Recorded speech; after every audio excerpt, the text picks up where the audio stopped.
அனைவருக்கும் வணக்கம். நம்ம இன்னைக்கு ப்ராஃபிட் அண்ட் லாஸ்ல இருந்து क्वेश्चंस பார்க்க போறோம். ஃபர்ஸ்ட் क्वेश्चन பாருங்க. ஒரு வியாபாரி என்ன பண்றானா தன்கிட்ட இருக்க பொருளை அடக்க விலையை விட 20% அதிகமா மார்க் பண்ணி திரும்ப அதுல 10% டிஸ்கவுண்ட் கொடுத்து அவரை விற்பனை செஞ்சார்னா அவருக்கு எவ்வளவு % ப்ராஃபிட் இருக்கும்னு கேக்குறாங்க. சரிங்களா? இதில் நம்ம காஸ்ட் பிரைஸ் மார்க் பிரைஸ் எதுவுமே அவங்க கொடுக்கல. நம்ம அதனால ஃபர்ஸ்ட் காஸ்ட் பிரைஸ் என்னன்னு வச்சுக்கலாம், 100ன்னு வச்சுக்கலாமா? இந்த 100ல அவர் என்ன பண்றாருன்னா 20% அதிகமா மார்க் பண்றாரு. ஓகேவா?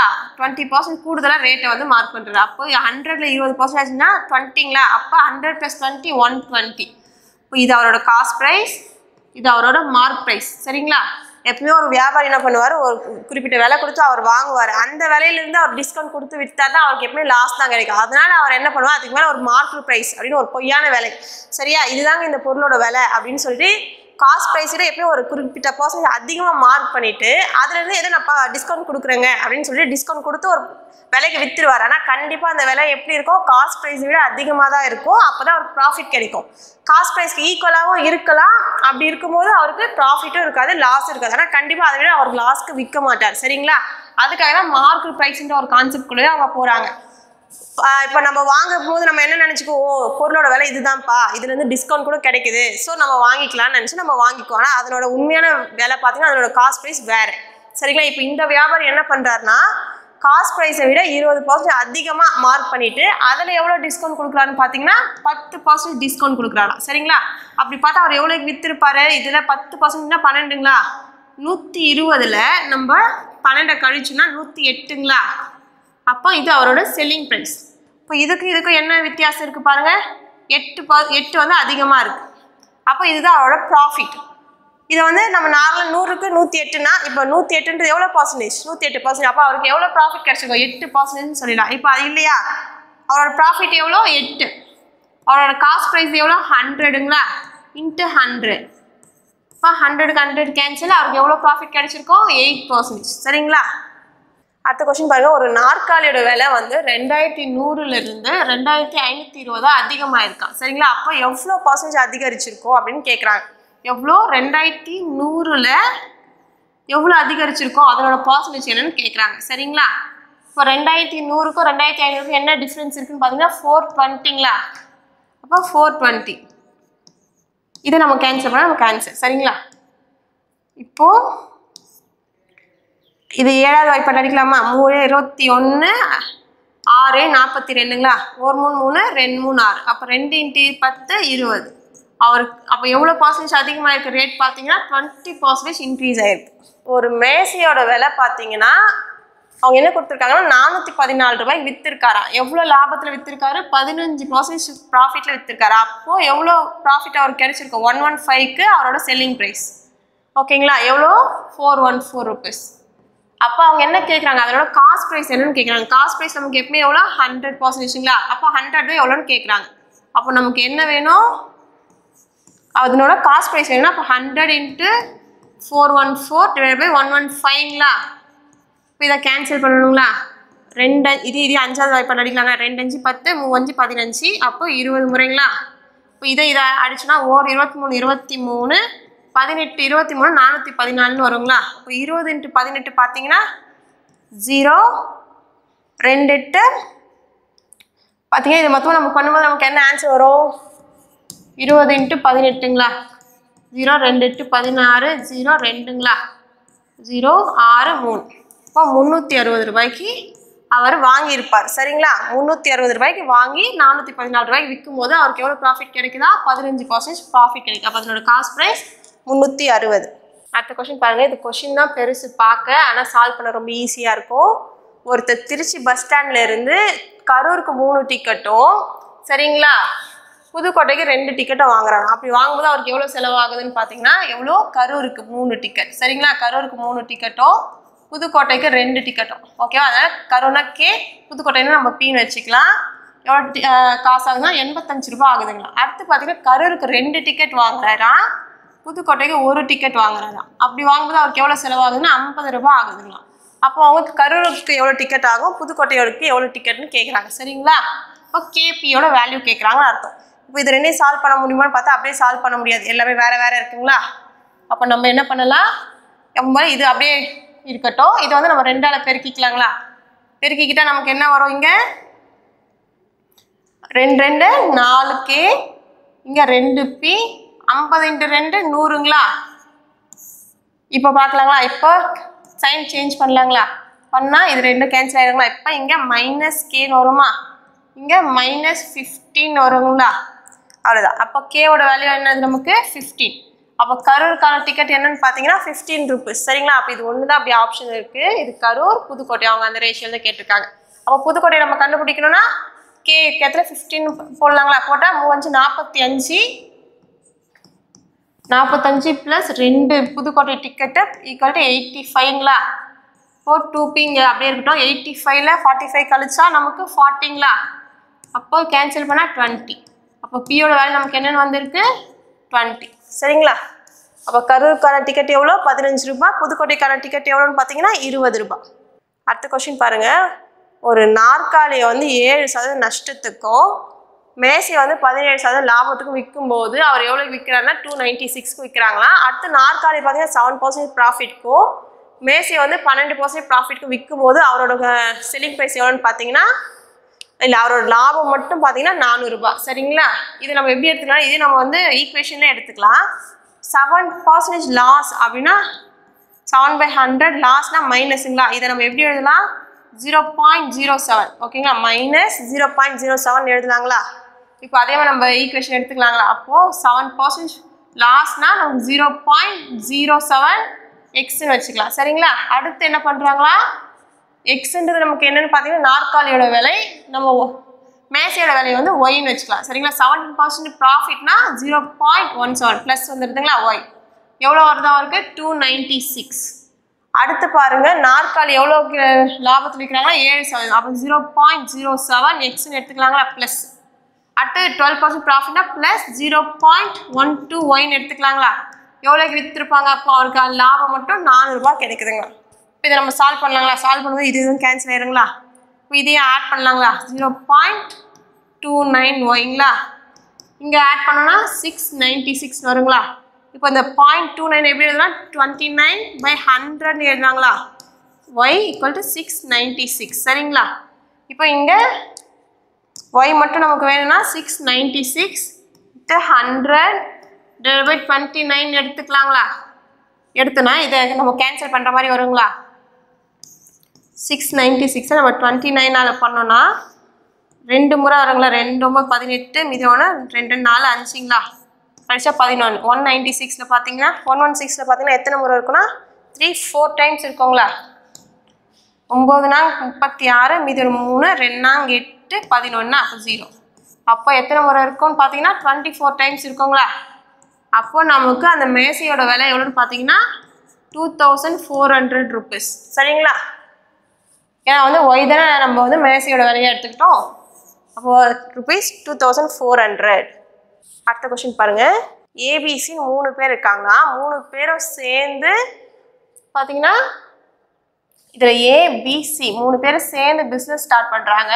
அதில் ஏ மட்டும் எவ்வளோ இன்வெஸ்ட் பண்ணுறாருன்னா 36,000 இன்வெஸ்ட் பண்ணுறாராம். பி பார்த்தீங்கன்னா 45,000, சி பார்த்தீங்கன்னா 54,000 இன்வெஸ்ட் பண்ணுறாருங்களா. சரிங்களா. அவங்க 3 பேருக்கு சேர்ந்து பிஸ்னஸ் பண்ணுறாங்க, இவ்வளோ இன்வெஸ்ட்மெண்ட் பண்ணுறாங்க. அவங்களுக்கு மொத்தம் ஓவராலாக ப்ராஃபிட் எவ்வளோ வருதுன்னா 37,500 ரூபாய் வருது. இதில் சி மட்டும் அவருக்கு மட்டும் எவ்வளோ ப்ராஃபிட் கொடுத்துருப்பாங்க அப்படின்னு கேட்குறாங்க. அப்போ அவங்களோட முதல்ல அவங்க ஷேர் எவ்வளோ ரேஷியோவில் இருக்குன்னு தெரிஞ்சாதான் அந்த ப்ராஃபிட்டையும் அவங்க அதே ரேஷியோவில் பிரிச்சுக்குவாங்க. இப்போ ஷேருக்கான ரேஷியோ கண்டுபிடிக்கலாங்களா. 30 30 போயிடுங்களா. 4 9 36, 5 9 45, 6 9 54ங்களா. அப்போ அவங்க 4:5:6 ரேஷியோவில் தான் அவங்களோட இன்வெஸ்ட்மெண்ட்டாக போட்டிருக்காங்க. அப்படி இருக்கும்போது அவங்களோட ப்ராஃபிட்டே அவங்க இதே ரேஷியோவில் தானே பிரிச்சிருப்பாங்க. அவங்க என்ன கேட்குறாங்க, சியோடது கேட்குறாங்க. சி மட்டும் எவ்வளோ பங்கு இருக்காங்கன்னா 6 பங்கு போட்டிருக்காங்க. அப்போ 6 பங்கு தான் அவரோட ப்ராஃபிட்டு. மொத்தமாக ஓரளவு கூட்டம் எவ்வளோ வருதுன்னு பார்த்தீங்கன்னா 10 15. சரிங்களா. இதை கேன்சல் பண்ணால் நமக்கு சியோட ப்ராஃபிட் மட்டும் கிடச்சிருங்களா. 3 முறைங்களா. 7 2 5 7 மீதி இங்கே என்ன வரும் 35னா 2ங்களா. 5 முறை 0ங்களா. 1 3 3 2 3 6ங்களா. இது 2 நம்ம பெருக்கணும்னா 0 0 2 10 மீதி 1 7 2 14 15,000. இப்போ சிக்கு மட்டும் எவ்வளோ பங்கு ப்ராஃபிட் கொடுத்துருப்பாங்க 15,000 கொடுத்துருப்பாங்க. சரிங்களா. அடுத்த கொஸ்டின் பாருங்கள். ஒரு ஒரு பணியாளர் இருக்காங்க, ஒரு எம்ப்ளாயி. அவங்க என்ன பண்ணுறாங்கன்னா முதல் 8 மாதத்தில் எவ்வளோ செலவு பண்ணுறாங்கன்னா 2500 ரூபாய் செலவு பண்ணுறாங்களாம். அடுத்த 4 மாதத்தில் பார்த்தீங்கன்னா 1500 ரூபாய் செலவு பண்ணுறாங்களாம். அப்படி இருக்கும்போது வருஷம் ஃபுல்லாக அவர் எவ்வளோ சேமிக்கிறாருன்னு பார்த்தீங்கன்னா 10,000 ரூபாய் சேமிக்கிறாராம். சரிங்களா? எவ்வளோ? 10,000 ரூபாய் சேமிக்கிறாராம். இது பார்த்தீங்கன்னா அவரோட மொத்த செலவு நமக்கு கிடைச்சிடுங்களா? ஓகே. அது அவங்க என்ன கேட்குறாங்க, அவரோட மாத ஊதியம் என்னன்னு கேட்குறாங்க. சரிங்களா? அவரோட மாத ஊதியம் என்னன்னு கேட்குறாங்க. முதல்ல அவரோட மொத்த செலவையும் நமக்கு தெரிஞ்சுக்கிட்டா தான் அவரோட சம்பளம் என்னன்னு தெரிஞ்சுக்க முடியும். இப்போ இது 2 நம்ம பேருக்குன்னா 2 0, 8 5 40, மீது ஒரு 4, 8 2 16, 20ங்களா? முதல்ல அவர் 8 மாதம் அவர் எவ்வளோ செலவு பண்ணிப்பாங்க? 20,000. அடுத்து ஒரு 4 மாதத்துக்கு பார்த்தீங்கன்னா 2 0, 5 20, மீதி ஒரு 2, 4 4 6. சரிங்களா? அடுத்து பார்த்தீங்கன்னா அடுத்த 4 மாதத்தில் 6000 செலவு பண்ணியிருக்காங்க. மொத்தமாக அந்த வருஷம் ஃபுல்லாக பார்த்தீங்கன்னா 10,000 ரூபாய் சேமிச்சிருக்காராம். மொத்தம் எவ்வளோ வருது பாருங்க டோட்டலு? 0 0 0 6 3ங்களா? மொத்தமாக அந்த வருஷம் ஃபுல்லாக அவர் எவ்வளோ செலவு பண்ணியிருக்காரு? 36,000. அப்போ இதுதானே அவரோட மொத்த இன்கமுமே, செலவு சேமிப்பு எல்லாமே சேர்த்தா தானே அவரோட மொத்த வருமானம். இது வந்து வருஷத்துக்கு. அவங்க என்ன கேட்குறாங்க, நம்ம மாத ஊதியம் என்னன்னு கேட்குறாங்க. டிவைட் 2 பண்ணணுங்களா? இப்போ 1 12 12 36, அப்போ 3000. அப்போ அவரோட ஒரு மாத சம்பளம் எவ்வளோன்னு பார்த்தீங்கன்னா 3000 ரூபாய். சரிங்களா? அடுத்த கொஸ்டின் பாருங்க. இது வந்து ஈக்குவேஷன் மாதிரி தான் வரும். 2 சாரின்றத நம்ம எஸ்ன்னு வச்சுக்கலாம், ஷர்ட்ன்றதுனால நம்ம டீன்னு வச்சுக்கலாம். சரிங்களா? ப்ளஸ் 4 ஷர்ட்டோட விலை எவ்வளோன்னு பார்த்தீங்கன்னா 1600 ரூபாய்ங்களாம். அடுத்து பார்த்தீங்கன்னா இதே காசில் ஒரு சாரியும் 6 ஷர்ட்டும் வாங்குறாங்க. சரிங்களா? வாங்கினா ஷர்ட் அடுத்து பார்த்தீங்கன்னா 12 ஷர்ட் மட்டும் வாங்குறதுக்கு எவ்வளோ காசு தேவைப்படும்னு கேட்குறாங்க. அதுக்கு முதல்ல நம்ம ஷர்ட்டோட வேல்யூ நமக்கு என்னன்னு தெரியணும். இப்போ இதை அப்படியே கேன்சல் பண்ணலாமான்னு பார்த்தா முடியாது. அப்போ இதை 2ஆல் பெருக்கிக்கலாங்களா? பெருக்குனா இங்கே 2, இங்கே பார்த்தீங்கன்னா 12, இங்கே பார்த்தீங்கன்னா 0 0 3 12, மீதி 1 2 2 3ங்களா?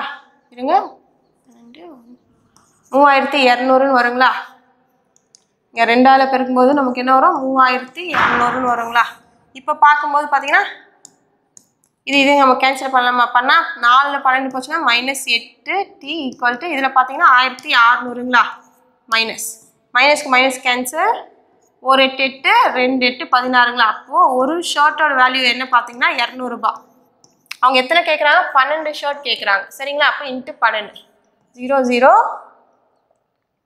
2 2 4 1 2 2. ஓகேங்களா? அப்போது 12 ஷர்ட் வாங்கணும்னா எவ்வளோ தேவை நமக்கு? 2400 ரூபாய் தேவை.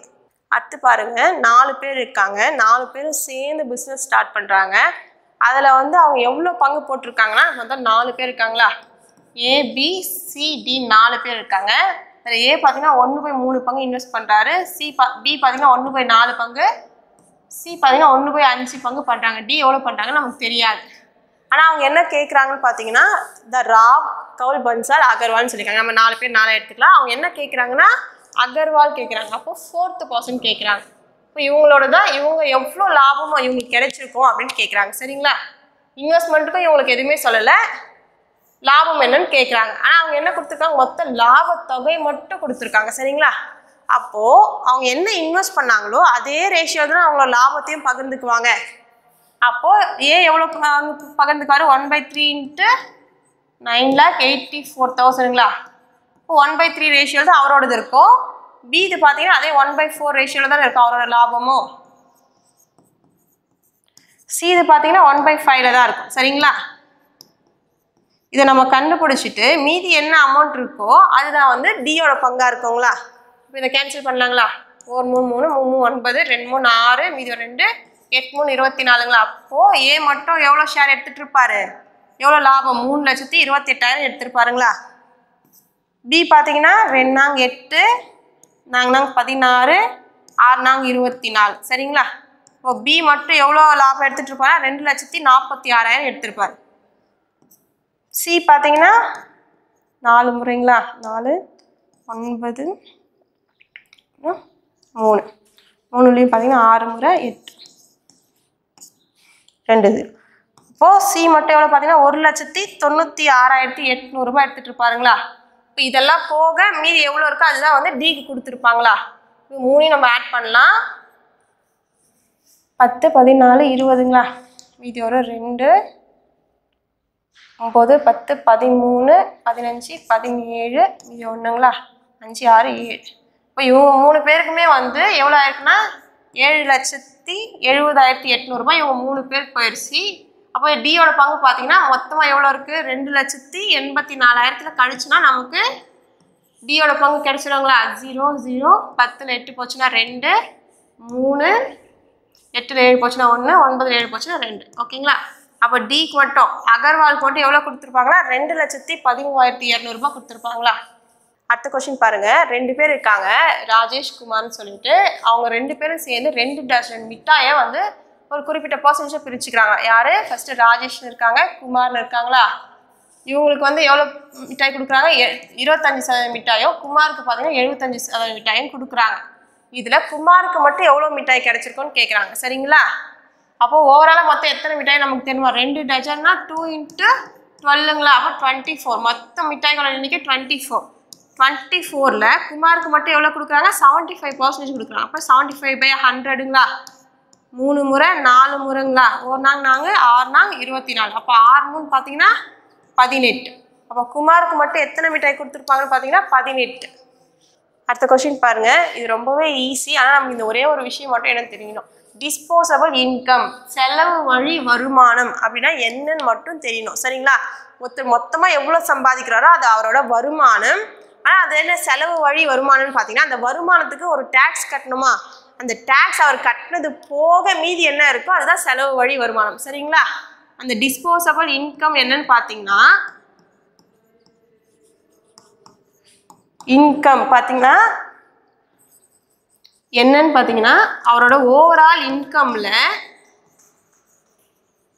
அவரோட டேக்ஸை நீங்கள் மைனஸ் பண்ணிடணும். சரிங்களா. மைனஸ் பண்ணால் கிடைக்கிறது தான் நமக்கு டிஸ்போசபிள் இன்கம். அவங்க என்ன கொடுத்துருக்காங்க ஒருத்தரோட வருமானம் 57,000 அதனோட அவரோட நுகர்வு 43,000 அவரோட வருமானம் பார்த்தீங்கன்னா அது 9,000 வட்டி வந்து 1000 சேமிப்பு வந்து 4,000 கொடுத்துருக்காங்க. மற்ற எதுவுமே நமக்கு தேவையில்லை. நமக்கு அவரோட ஓவரால் இன்கம் எவ்வளோ 57,000ங்களா. அதில் அவர் எவ்வளோ டேக்ஸ் கட்டியிருக்காருன்னு பார்த்தீங்கன்னா 9,000 டேக்ஸ் கட்டியிருக்காரு. அப்போ அந்த டேக்ஸ் கழிச்சு நமக்கு எவ்வளோ வரும் 48,000 வருங்களா. அப்போ இதுதான் வந்து அவரோட செலவு வழி வருமானம். சரிங்களா. இப்போ இந்த வருமானத்துலேருந்து அவர் மற்ற எல்லா செலவும் அவரோட தனிப்பட்ட செலவு அவரோட வட்டி அவரோட சேமிப்பு எல்லாமே இதிலிருந்து தான் அவர் பண்ணுவாரே கண்டி டேக்ஸ் முதல்ல என்ன பண்ணிட்டு இருப்பார் அவர் கட்டிட்டு இருப்பார். அப்போ கட்டினது போக அவர்கிட்ட என்ன அமௌண்ட் இருக்கோ அதுதான் அவரோட செலவு வழி வருமானம். அடுத்து 2 பொருளோட விலை கொடுத்துருக்காங்க. சரிங்களா. கொடுத்துட்டு அதனோட ரேஷியோ என்னன்னு கேட்குறாங்க. பேனாவோட விலைக்கும் பென்சிலோட விலைக்கும் என்ன ரேஷியோன்னு கேட்குறாங்க. முதல்ல எப்படி ஆர்டரில் கேட்குறாங்களோ அதை நம்ம எடுத்துக்கணும். பேனாவோட விலை எவ்வளோன்னு பார்த்தீங்கன்னா 10ங்களா. பென்சிலோட விலை பார்த்தீங்கன்னா 3.50. சரிங்களா. இப்போ இதை நம்ம டேரெக்டாக மாற்றிக்கலாம். பாயிண்ட்ல இருந்தால் நம்ம கஷ்டமாக இருக்கும். அப்போ பாயிண்ட் பண்ணால் ×100 பண்ணணுங்களா. அப்போ இந்த பக்கமாக ×100 பண்ணணுங்களா.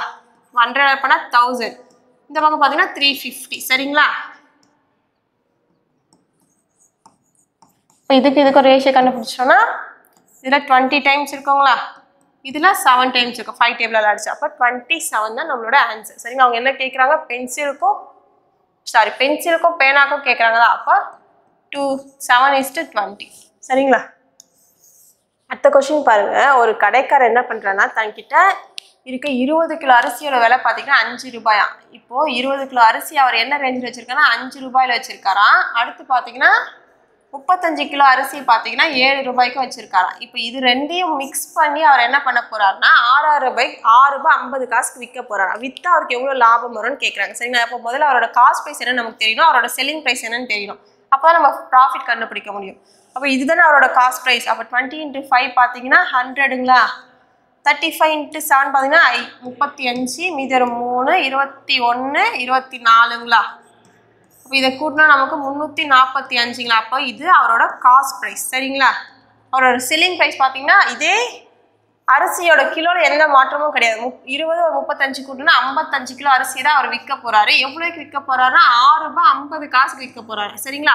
இது ரெண்டையும் நம்ம பெருக்கணும்னா 0 5 25 மீதி ஒரு 2 5 30 32ங்களா. திரும்ப அதே தான் பெருக்க போகிறோம். 0 5 2 3ங்களா.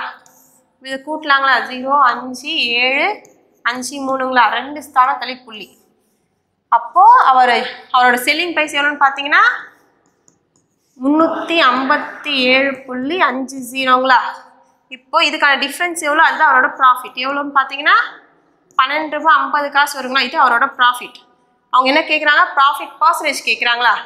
அப்போது ப்ராஃபிட் எவ்வளோ 1250 டிவைட் பை அவரோட காஸ்ட் ப்ரைஸ் எவ்வளோ 345ங்களா இன்ட்டு 100. இப்போ இதை 100 ஆல் பேருக்குன்னா 1250 பாயிண்ட் மட்டும் போயிருங்களா, கீழே 345 இருக்குங்களா. இப்போ நம்ம 5 டேபிள் அடிக்கலாங்களா, அடிச்சுன்னா 6 முறை 9 முறைங்களா, 2 5 0ங்களா. இப்போ இதுக்கு மேலேன்னு பார்த்தீங்கன்னா நம்ம வகுத்து தான் ஆகணும். 250 69ஆல் வகுத்து பார்த்தா நமக்கு ஆன்சர் கிடைச்சிருங்களா. எத்தனை முறை வரும், 2 3 முறை வருங்களா. 2 9 27 மீது 2 6 18 ஒரு 20ங்களா. அதுக்கு மேலே ஒன்றும் பண்ண முடியாது. 43ங்களா. இப்போ ஆன்சர் பார்த்தீங்கன்னா 343/69%. இல்லை பாயிண்டில் கொடுத்துருந்தாங்கன்னா நம்ம பாயிண்டில் கண்டுபிடிக்கணும். சரிங்களா. அடுத்த கொஸ்டின் பாருங்கள். அதே மாதிரி ஒரு கடைக்காரர் என்ன பண்ணுறேன்னா, அவரோட கை கடிகாரத்து மேலே 10% தள்ளுபடி கொடுத்து அப்படி பார்த்தாலும் அவருக்கு 26% லாபம் கிடைக்குதுன்னு சொல்லிட்டாங்க. அவரோட மார்க்கெட் ப்ரைஸ் மட்டும் கொடுத்துறாங்க 814. ஓகேங்களா. Mark price 840. அவர் இதில் என்ன பண்ணுறாருன்னா, இது என்னது மார்க் ப்ரைஸ். சரிங்களா. இதில் அவர் 10% ப்ராஃபிட் கொடுக்குறாரா. கொடுத்தா அவர் எவ்வளோக்கு விற்றுருப்பாரு, 840ல் 84 மைனஸ் பண்ணால் 6 3ங்களா, 13ல் 8 போச்சுன்னா ஒரு 5 7ங்களா, 756 ரூபாய்க்கு அவர் விற்றுருப்பாராம். விற்றுருக்கும் போதும் அவருக்கு எவ்வளோ லாபம் வருதான், 26% நமக்கு லாபம் கிடைக்குது அவருக்கு. அப்படி பார்த்தா அவரோட காஸ்ட் ப்ரைஸ் என்னன்னு கேட்குறாங்க. சரிங்களா. அப்போ இது என்னதுன்னா 126%. அவரோட செல்லிங் ப்ரைஸ் எவ்வளோ 126%. அப்போ அவரோட காஸ்ட் ப்ரைஸ் என்ன 100. 100 எவ்வளோன்னு நம்ம கண்டுபிடிக்க போகிறோம். சரிங்களா. அப்போ x equal to 100 into 756 divide by 126ங்களா. இதை கேன்சல் பண்ணலாங்களா. தேர்ட் டேபிள் பண்ணலாம். 4 12 2 3 6 2 3 6 5 3 5 2 3 6ங்களா. இப்போ இது 6வது வாய்ப்பாடில் அடித்தா 3வது வாய்ப்பாடில் அடித்தா 14 முறைங்களா. 8 3 24 4 3 12ங்களா 1. இப்போ இதுக்கு மேலே பார்த்தீங்கன்னா இருங்க வரேன். 4 டைம்ஸ் 4 12 2 3 6. இப்போ இது எதாவது அடிக்கலாம்னா 7 முறைங்களா. இதை வந்து பார்த்தீங்கன்னா 4 2 முறைங்களா. 2வது வாய்ப்பாடு அடிச்சா ஒரே 7 6 42ங்களா. அப்போது அவரோட காஸ்ட் ப்ரைஸ் பார்த்தீங்கன்னா 600. சரிங்களா. அவர் அப்போ எவ்வளோக்கு அந்த பொருளை வாங்கியிருப்பாருன்னு பார்த்தீங்கன்னா 600 ரூபாய்க்கு வாங்கி 840 ரூபான்னு மார்க் பண்ணி 756 ரூபாய்க்கு விற்றுருக்காரு. சரிங்களா. அவரோட காஸ்ட் ப்ரைஸ் பார்த்தீங்கன்னா 600 ரூபாய். அடுத்த கொஸ்டின் பாருங்கள். ஒரு வியாபாரி தங்கிட்ட 500 கிலோ அரிசி வச்சுருக்காரா. மொத்தமாக 500 கிலோ அரிசி வச்சுருக்காரா. அதில் ஒன்று வந்து 8% லாபத்துக்கும் இன்னொரு பங்கு வந்து 18% லாபத்துக்கும் விற்கும்போது அவருக்கு ஓவராலாக எவ்வளோ ப்ராஃபிட் கிடைக்குதுன்னா 10% கிடைக்குதான். சரிங்களா. இந்த மாதிரி ஓவரால் கொடுத்துட்டு ரெண்டு பக்கம் தனித்தனி பர்சன்டேஜும் கொடுத்துட்டு ஒரு அமௌண்ட் எவ்வளோ அப்படின்னு கேட்குறாங்க. நம்ம இந்த மெத்தட் யூஸ் பண்ணிக்கலாம். ஒரு பங்கு அரிசியை 8%க்கும் இன்னொரு பங்கு அரிசியை 18%க்கும் விற்கிறாங்களா. விற்கும்போது 18%க்கு அவர் எவ்வளோ பங்கு அரிசி விற்றுருப்பாருன்னு கேட்குறாங்க. சரிங்களா. அப்படி பார்க்கும்போது இதையும் கழிச்சுனா 2ங்களா, இதையும் கழிச்சா 8ங்களா. இப்போ இதுக்கு எதனா ரேஷியோ காமன் எடுக்க முடியும் பார்த்தா 2வது வாய்ப்பாடில் வருங்களா 4:1ங்களா. அப்போ மொத்தமான அரிசி எவ்வளோ 500 கிலோ. அதில் அவங்க என்ன கேட்குறாங்க 18% மட்டும் எவ்வளோ பங்கு விற்றுருப்பாருன்னு கேட்குறாங்க. அப்போ ஒரு பங்கு தானே. இப்போ 1/, டோட்டலாக மொத்தம் எத்தனை பங்கு 5 பங்கு. சரிங்களா. அப்போ கேன்சல் பண்ணால் 100. அப்போ அவர் 18 பங்குக்கு எத்தனை கிலோ அரிசி விற்றுருப்பாருன்னா 100 கிலோ அரிசி விற்றுருப்பார். சரிங்களா. 18% ப்ராஃபிட்க்கு அவர் எவ்வளோ கிலோ அரிசி விற்றுருப்பாருன்னா 100 கிலோ அரிசி விற்றுருப்பார். அடுத்து பாருங்கள். ஒரு மாம்பழத்தோட விலை பார்த்தீங்கன்னா 20% அதிகமாகுதான். அதிகமாகும் போது அவர் 40 ரூபாய்க்கு இப்போது அதிகமானதுக்கப்புறம் 4 மாம்பழம் கம்மியாக வாங்குறாராம். அப்போனா விலை ஏற்றத்துக்கு முன்னால் 15 மாம்பழங்களோட விலை என்னன்னு கேட்குறாங்க. சரிங்களா. இதுக்கு ஒரு ஃபார்முலா இருக்குது. செலவு எவ்வளோ ஈக்குவல் டு அதனோட விலை இன்ட்டு அவங்க எவ்வளோ வாங்குறாங்க. Expenditure equal to price into consumption சொல்லுவாங்க. சரிங்களா. இப்போ விலை எதுவுமே மாற போகிறது அதே 40 ரூபா தான். ப்ரைஸ் வந்து ஃபஸ்ட்டு 100 ரூபான்னு இருந்தது. இப்போ எவ்வளோ ஆயிருக்கு 120 ரூபான்னு ஆயிருக்கு. சரிங்களா. 20% அதிகமாக இருக்குது. அப்படி பார்த்தீங்கன்னா நுகர்வு எப்படி இருக்கும் தலைகீழாக இருக்கும். ஓகேங்களா. செலவு எந்த மாற்றமே இல்லைன்னா ப்ரைஸும் நுகர்வும் எப்படி இருக்குன்னு பார்த்தீங்கன்னா அதனோட விலையும் அதனோட நுகர்வும் தலைகீழாக இருக்குன்னு சொல்லுவாங்க. அப்போ இது 120/100ன்னு இருக்குங்களா. இப்போ இதை கேன்சல் பண்ணால் 5/6ங்களா. அப்போ இது 6/5ங்களா. இது பங்குன்னு சொல்லுவாங்க. சரிங்களா. அப்போ முதல்ல 6 பங்கு வாங்கிட்டு இருந்தவங்க இப்போ எத்தனை பங்கு வாங்க போகிறாங்க? மாம்பழம் 5 பங்கு வாங்க போகிறாங்க. இப்போ இதுக்குமான டிஃப்ரென்ஸ் எவ்வளோன்னு பார்த்தீங்கன்னா 1ங்களா. அப்போ அவங்களும் என்ன சொல்லியிருக்காங்க? 40 ரூபாய்க்கு எத்தனை மாம்பழம் கம்மியாக வாங்க போகிறாங்க? 4 மாம்பழம். அப்போ அந்த ஒரு பங்கு தான் என்னன்னு பார்த்தீங்கன்னா 4. சரிங்களா? அவங்க அப்போ முதல்ல எத்தனை மாம்பழம் வாங்கியிருப்பாங்க? 6 × 4ன்னு பார்த்தீங்கன்னா முதல்ல 24 மாம்பழம் வாங்கியிருப்பாங்க. எவ்வளோக்கு? 40 ரூபாய்க்கு. சரிங்களா? இப்போ 40 ரூபாய்க்கு 24 மாம்பழம் வாங்கியிருந்தாங்கன்னா 15 மாம்பழத்தோட விலை என்னன்னு கேட்குறாங்க. இப்போ இதையும் கேன்சல் பண்ணாங்களா? 1 0ங்களா? 4வது வாய்ப்பாடு லட்சம். இது 6ங்களா? இது 3, இது 5ங்களா? அவங்க எத்தனை மாம்பழம் கேட்குறாங்க? 15. அப்போ 5 15 மாம்பழமா? அப்போ இங்கேயும் 5 போட்டோன்னா நமக்கு என்ன வரும்? 25. சரிங்களா? அப்போ 15 மாம்பழத்தோட விலை என்ன இருக்குன்னு பார்த்தீங்கன்னா 25 ரூபாயா இருக்கும். சரிங்களா? இப்போ முதல்ல 6 பங்கு வாங்கிட்டு இருந்தாங்க, இப்போ 5 பங்கு வாங்குறாங்க. அதுக்கான டிஃப்ரென்ஸ் என்னன்னு பார்த்தீங்கன்னா 1 பங்கு. அப்போ அவங்க எவ்வளோ வந்து கம்மியாக வாங்கியிருக்காங்க? 1 பங்குனா 4 மாம்பழம் கம்மியாக வாங்கியிருக்காங்க. அப்போ அது 1 பங்கு தான் பார்த்தீங்கன்னா 4. அப்போ முதல்ல எவ்வளோ வாங்கியிருப்பாங்க? 24. விலை ஏற்றத்துக்கு அப்புறம் எவ்வளோ வாங்கியிருப்பாங்க? 20 மாம்பழம். ஓகேங்களா? இது என்னது? 4 மாம்பழம் கம்மியாக வாங்கியிருக்காங்களா? அப்போ அவ்வளோதான். 40 ரூபாய்க்கு 24 மாம்பழம் வாங்கியிருக்காங்கன்னா 15 ரூபாய்க்கு எவ்வளோ 15 மாம்பழம் எவ்வளோக்கு வாங்கியிருப்பாங்கன்னா 25 ரூபாய்க்கு வாங்கியிருப்பாங்க. அடுத்த கொஸ்டின் பாருங்க. ஒரு வணிகர் வந்து அவர்கிட்ட இருக்க பொருளை 20% நஷ்டத்தில் விற்கிறாங்க. அப்போ அவரோட செல்லிங் ப்ரைஸ் பார்த்தீங்கன்னா 80%. அடுத்து பார்த்தீங்கன்னா அவர் 100 ரூபாய் அதிகரித்து விற்றுருந்தாருன்னா, இந்த 80%ஓட 100 ரூபாய் அவர் கூட்டி விற்றுருந்தாருன்னா அவருக்கு 5% ப்ராஃபிட் கிடைக்கும். அப்போ அவர் எவ்வளோக்கு விற்றுருப்பாரு? 105க்கு விற்றுருப்பாரா? இப்போ இதுக்கு டிஃப்ரென்ஸ் எவ்வளோன்னு பார்த்தீங்கன்னா 25%ங்களா? அப்போ அந்த 25% தான் என்னென்னா 100 ரூபாய். அப்போ 100% காஸ்ட் ப்ரைஸ் என்னன்னு கேட்குறாங்கன்னா அப்போ இன்ட்டு 4 பண்ணலாங்களா? 4 பண்ணால் இங்கே எவ்வளோ வரும்? 100ங்க. அப்போ 100% எவ்வளோ பார்த்தீங்கன்னா 400 rupees. சரிங்களா? அப்போ இதுக்கு டிஃப்ரென்ஸ் தான் வந்து அவங்க கொடுத்துருக்க அந்த கூட்டியோ குறைக்கையோ கொடுக்குற வேல்யூ. சரிங்களா? அப்போ அதை 100க்கு நம்ம கன்வெர்ட் பண்ணிக்க வேண்டியதுதான். அப்போ நமக்கு ஆன்சர் என்னன்னு பார்த்தீங்கன்னா 400. அடுத்த கொஸ்டின் பாருங்க. ஒரு குறித்த விலை, ஓகேவா? குறித்த விலைனால நமக்கு என்னது? Market price. அந்த மார்க்கெட் ப்ரைஸ்லேருந்து 20% தள்ளுபடி கொடுத்து ஒரு விலைக்கு விற்கிறாங்க. திரும்ப அதுலேயும் ஓகேங்களா 5% தள்ளுபடி கொடுக்குறாங்க. கொடுத்தா ஒரு விலைக்கு விற்கிறாங்கன்னா அப்போ ஓவராலாக டிஸ்கவுண்ட் எவ்வளோன்னு கேட்குறாங்க. சரிங்களா? இப்போ இந்த மாதிரி இருக்கும்போது நம்ம எப்படி கண்டுபிடிக்கலாம்னா, சரிங்களா, ஃபஸ்ட்டு 100ல் முதல்ல எவ்வளோ டிஸ்கவுண்ட் கொடுக்குறாங்க? 20 டிஸ்கவுண்ட் கொடுத்தா எவ்வளோக்கு விற்றுருப்பாங்க? 80% விற்றுருப்பாங்களா? அப்புறம் அதுலேயும் ஒரு 5% டிஸ்கவுண்ட் கொடுத்தா 95% விற்றுருப்பாங்களா? இப்படி பண்ணும்போது நமக்கு எவ்வளோ செல்லிங் ப்ரைஸ் வந்து எவ்வளோன்னு கிடைச்சிடும். சரிங்களா? 100க்கு 100 கேன்சர், ஒரு 0க்கு 1 0, 2 5 10, 19 5 95ங்களா? ஒரு 2 2 4ங்களா? இப்போ இதையும் பெருக்குன்னா 36, இது ஒரு 3 76. அப்புறம் ஒரு செல்லிங் ப்ரைஸ் எவ்வளோன்னு பார்த்தீங்கன்னா 76%. அப்போ டிஸ்கவுண்ட் எவ்வளோ பர்சன்டேஜ் கேட்குறாங்க? அப்போ என்ன பண்ணால் market price minus selling price. Market price நம்ம எப்பயும் 100ன்னு வச்சுக்கோமா, மைனஸ் 76 பண்ணோன்னா 24%. அப்போ அவரோட ஓவரால் டிஸ்கவுண்ட் எவ்வளோன்னு பார்த்தீங்கன்னா 24%. அடுத்த கொஸ்டின் பாருங்க.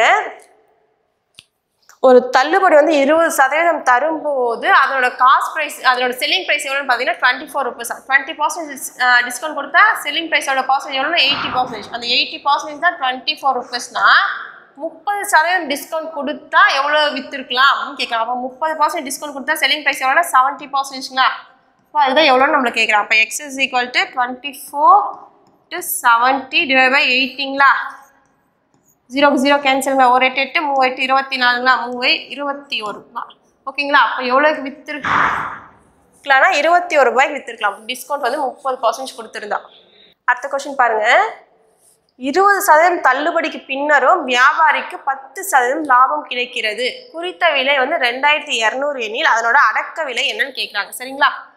குறித்த விலைனா மார்க்கெட் ப்ரைஸுங்களா? அது எவ்வளோ? 2200. சரிங்களா? மார்க்கெட் ப்ரைஸ் 2200 இருக்கும்போது அதில் எவ்வளோ அவங்களுக்கு தள்ளுபடி கொடுக்குறாங்கன்னா 20% தள்ளுபடி கொடுக்குறாங்க. கொடுத்தவங்க அப்போ எவ்வளோக்கு விற்றுருப்பாங்க? இதில் 20னா 440. அப்போ 2200ல் 440 நம்ம கழிக்கணும். கழிச்சுன்னா 0, 10ல் 4 போச்சுன்னா 6, 11ல் 4 போச்சுன்னா 7ங்களா? 1. 1760 ரூபாய்க்கு அவர் விற்றுருப்பார். விற்றுருக்கும் போது அவருக்கு எவ்வளோ ப்ராஃபிட் கிடைக்குதா? 10% ப்ராஃபிட் கிடைக்குதா? இப்போ அவரோட காஸ்ட் ப்ரைஸ் என்னன்னு நமக்கு தெரியாது. சரிங்களா? இப்போ காஸ்ட் ப்ரைஸ் என்னன்னு நம்ம கண்டுபிடிச்சாதான் நம்ம அடக்க விலை. ஓகேங்களா? அப்போ இது எவ்வளோ? 110%ங்களா? 110% வந்து 1760னா 100% எவ்வளோன்னு கேட்குறாங்க. சரிங்களா? இப்போ x is equal to 100 into 1760 divide by 110ங்களா? ஒரு ஜீரோக்கு ஒரு ஜீரோ கேன்சலுங்களா?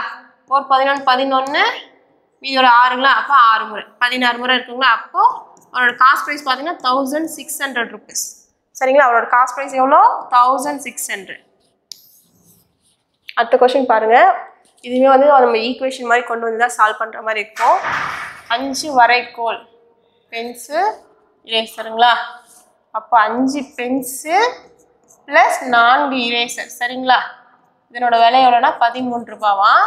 அதே 9 பென்சு ப்ளஸ் 5 இரேசரோட விலை எவ்வளோன்னு பார்த்தீங்கன்னா 19 ரூபாவா? அப்படி இருக்கும்போது அவங்க என்ன கேட்குறாங்கன்னா 6 பென்சு ப்ளஸ் 3 இரேசரோட விலை என்னன்னு கேட்குறாங்க. சரிங்களா? இதுதான் நம்மளை கேட்குறாங்க. இப்போ இதை கேன்சல் பண்ண முடியுமா? பார்த்தா அப்படியே முடியாது. அப்போ இதை 5ஆலையும் இதை 4ஆலையும் பெருக்கிறதா கேன்சல் பண்ண முடியுமா? அப்போ 5 25 பென்சு ப்ளஸ் 20 இரேசர் 13 5 65ங்களா? அடுத்து பாருங்க 4ஆல் பெருக்கலாம் 36 pens plus 20 eraser equal to 9 36 3 76ங்களா? சைன் சேஞ்ச் பண்ணலாங்களா? ஆனால் இதுக்கும் கேன்சல். இப்போ இதை பார்த்தீங்கன்னா 11 வருங்களா? -11 பென்சில் ஈக்குவல் டு இங்கே -11ங்களா? ஓ இதுக்கும் கேன்சல். 11 கேன்சல். அப்போது ஒரு பென்சிலோட விலை 1 ரூபா. சரிங்களா? அப்போ அதை வந்து இரேசரில் போட்டு இரேசரோட வேல்யூ கிடைக்கணும்னா இங்கே 5ன்னு போடலாங்களா? 1 போட்டால் 5 ரூபா. 5 இந்த பக்கம் கொண்டு வந்து கழிச்சா நமக்கு என்ன கிடைக்கும்? 4 இரேசர் ஈக்குவல் டு 8 ரூபான்னு கிடைக்குமா? அப்போ இரேசரோட விலை பார்த்தீங்கன்னா 2 ரூபா. அப்போ நமக்கு என்ன வேணும்? 6 பென்சில் 3 இரேசர் வேணுங்களா? அப்போது இங்கே 1 இங்கே 2ன்னு போடலாங்களா? அப்போ பண்ணால் 6 + 6 12 ரூபா. சரிங்களா? இப்போ 6 பென்சில் 3 இரேசரோட விலை பார்த்தீங்கன்னா 12 ருபீஸ் வரும். அடுத்த கொஸ்டின் பாருங்கள். இது வந்து கவுண்டிங்கில் கொடுத்துட்ருக்காங்க. சரிங்களா? வாங்கிய விலை பொருட்கள்னு சொல்லிட்டு ரூபாயில் கொடுக்காம செல்லிங் ஆர்டிகல்ஸ். ஓகேவா? அப்படி நம்பர் ஆஃப் ஆர்டிகல்ஸ்ன்னு கொடுத்துட்டாலே நம்ம வந்து எடுக்கும்போது கொஞ்சம் டிஃப்ரெண்ட்டாக எடுக்கணும். ஓகேங்களா? இப்போ 20 பொருட்களோட காஸ்ட் ப்ரைஸும் சரிங்களா? காஸ்ட் ப்ரைஸும் எக்ஸ் பொருள்களோட செல்லிங் ப்ரைஸும் ஈக்குவல்னு கொடுத்துட்டாங்களா? இப்போ நம்ம என்ன எடுத்துக்கணும்னா அப்போ காஸ்ட் ப்ரைஸுன்றது எக்ஸு. சரிங்களா? அப்போ செல்லிங் ப்ரைஸ் பார்த்தீங்கன்னா 20ங்களா? செல்லிங் ப்ரைஸ் பார்த்தீங்கன்னா 20. இப்போ அவங்களுக்கு ப்ராஃபிட் மட்டும் எவ்வளோன்னு பார்த்தீங்கன்னா 25%ங்களா? ப்ராஃபிட் மட்டும் பார்த்தீங்கன்னா 25%. அப்போ இது என்னது? 125%ங்களா? 125% 20னா 100% எவ்வளோன்னு கண்டுபிடிச்சிடலாங்களா? இப்போ கண்டுபிடிச்சா நம்ம காஸ்ட் ப்ரைஸ் கிடைச்சிடும். இப்போ 100 × 20 / 125ங்களா? இது 4 முறை, இது 5 முறைங்களா? 1 5 5 4 5 20ங்களா? அப்போ 16. அப்போ காஸ்ட் ப்ரைஸ் பார்த்தீங்கன்னா நமக்கு 16ன்னு கிடைக்கும். ஓகேங்களா? ஆக்சுவலாக அது என்னன்னு பார்த்தீங்கன்னா விற்ற பொருட்களின் எண்ணிக்கை ஆன்சரில். ஓகேங்களா? அடுத்த கொஸ்டின் பாருங்கள். ஒரு வியாபாரி ஒரு பொருளை 1200க்கு வாங்கி அதுக்கு மேலே 30% அதிகமாக்கி அதில் 20% தள்ளுபடி கொடுத்தா அவர் எவ்வளோக்கு விற்றுருப்பார்? அதனோட லாப சதவீதம் என்னன்னு கேட்குறாங்க. சரிங்களா? அப்போ அவங்க என்ன கொடுத்துருக்காங்க? அதனோட அடக்க விலை கொடுத்துட்டாங்க. காஸ்ட் ப்ரைஸ் கொடுத்துட்டாங்க. 1200 கொடுத்துட்டாங்க. இதில் அவர் என்ன பண்ணுறாரா? 30% அதிகமாக்கி விற்கிறாரா? 30%னா 360ங்களா? 360 கூட்டம் நமக்கு மார்க்கெட் ப்ரைஸ் கிடைக்கலாம். 0 6 ஒரு 5 1ங்களா? 1560 அவரோட மார்க்கெட் ப்ரைஸாக. இப்போ இதில் அவர் என்ன பண்ணுறாரா? 20% தள்ளுபடி கொடுக்குறாரா? கொடுத்தா அவரோட செல்லிங் ப்ரைஸ். சரிங்களா? இப்போ 1560ல் 156 × 2 பண்ணால் 12 மீதி 1 5 10 11 மீதி 1 2 3 312 ரூபா நம்ம கழிச்சுட்டா நமக்கு வந்து செல்லிங் ப்ரைஸ் கிடைச்சிடும். 10ல் 2 போச்சுன்னா 8, 5ல் 1 போச்சுன்னா 4 2 1ங்களா? அப்போது அவரோட செல்லிங் ப்ரைஸ் பார்த்தீங்கன்னா 1248 ரூபாய். சரிங்களா? இது அவரோட செல்லிங் ப்ரைஸ். இதுக்கு டிஃப்ரென்ஸ் பார்த்தீங்கன்னா 48 ரூபா. இது அவரோட ப்ராஃபிட். சரிங்களா? அப்போது அவங்க என்ன கேட்குறாங்க? அவங்களோட செல்லிங் ப்ரைஸ் தெரிஞ்சிருச்சு. ப்ராஃபிட் பர்சன்டேஜ் என்னன்னு கேட்குறாங்க. அப்போனா 48 / காஸ்ட் ப்ரைஸ் எவ்வளோ? 1200 × 100ங்களா? 2 0க்கு 2 0 கேன்சல். ஒரு 12 12 40 48ங்களா? அப்புறம் அவங்களோட ப்ராஃபிட் பர்சன்டேஜ் பார்த்தீங்கன்னா 4%. அடுத்த கொஸ்டின் பாருங்கள். ஒரு அலமாரியை வந்து 5% தள்ளுபடியில் விற்கும்போது 5225 ரூபாய்க்கு விற்றாங்கன்னா அதனோட மார்க்கெட் ப்ரைஸ் என்னன்னு கேட்குறாங்க. சரிங்களா? அப்போ மார்க்கெட் ப்ரைஸ் எப்படின்னா 100ன்னு வச்சுக்கோமா? 5% தள்ளுபடியில் கொடுத்துருந்தாங்கன்னா அவங்களோட செல்லிங் ப்ரைஸ் எவ்வளோன்னு பார்த்தீங்கன்னா 95%ங்களா. அப்போ 100 மார்க்கெட் ப்ரைஸ் வந்து என்னன்னு தெரியாது, அதனால் நம்ம 100க்கு வச்சுக்கலாம். சரிங்களா? இப்போ கண்டுபிடிக்கலாங்களா? 5225 × 100 / 95ங்களா. இதை 5 டேபிளில் கேன்சல் பண்ணோன்னா 19 டைம்ஸுங்களா. இது பார்த்தீங்கன்னா ஒரு முறை 0, 4 முறை 5 முறைங்களா. இப்போ இதுக்கு மேலே வந்து நம்ம கேன்சல் பண்ணலாங்களா. 1045 19 டிவைட் பண்ணால் 5 டைம்ஸ் வருங்களா. 45 மீதி ஒரு 4ங்களா. 5 9 95 மீதி எவ்வளோ இருக்குங்க? 9 இருக்குங்களா. திரும்ப ஒரு 95ங்களா. அப்போ திரும்ப ஒரு 5 டைம்ஸ். இப்போ 95 0ங்களா. அப்போ எவ்வளோ டைம்ஸ் இருக்கும்? 55 டைம்ஸ் இருக்குங்களா. இப்போ 55 × 100 5500ங்களா. அப்போ அந்த பொருளோட மார்க்கெட் ப்ரைஸ் பார்த்தீங்கன்னா 5500 rupees. அடுத்த கொஸ்டின் பாருங்க. ஒரு காரை என்ன பண்றாங்கன்னா 2 லட்சம் ரூபாய்க்கு சேல் பண்றாங்க. சேல் பண்ணும்போது அவங்களுக்கு 20% நஷ்டம் கிடைக்குது. அப்போ அவரோட செல்லிங் ப்ரைஸ் பார்த்தீங்கன்னா 80யா. 80க்கு 2 lakh. 80% விற்கும்போது 2 லட்சம் ரூபாய்க்கு விற்கிறாங்கன்னா அவங்க அதை எவ்வளோக்கு வாங்கியிருப்பாங்கன்னு கேட்குறாங்க. அப்போ 100 எவ்வளோன்னு கேட்குறாங்க. சரிங்களா? x is equal to 100 × 2 lakhங்களா divided by 80. ஒரு 0க்கு ஒரு 0 கேன்சலுங்களா. ஒரு 8 8 2 8 16 மீதி ஒரு 4 8 40 0. அப்போ அந்த காரை அவங்க எவ்வளோக்கு வாங்கியிருப்பாங்க? 2,50,000க்கு வாங்கியிருப்பாங்க. சரிங்களா? அப்போ அதோட காஸ்ட் ப்ரைஸ் எவ்வளோன்னு பார்த்தீங்கன்னா 2,55,000. அவ்வளோதான், முடிஞ்சது. தேங்க்யூ.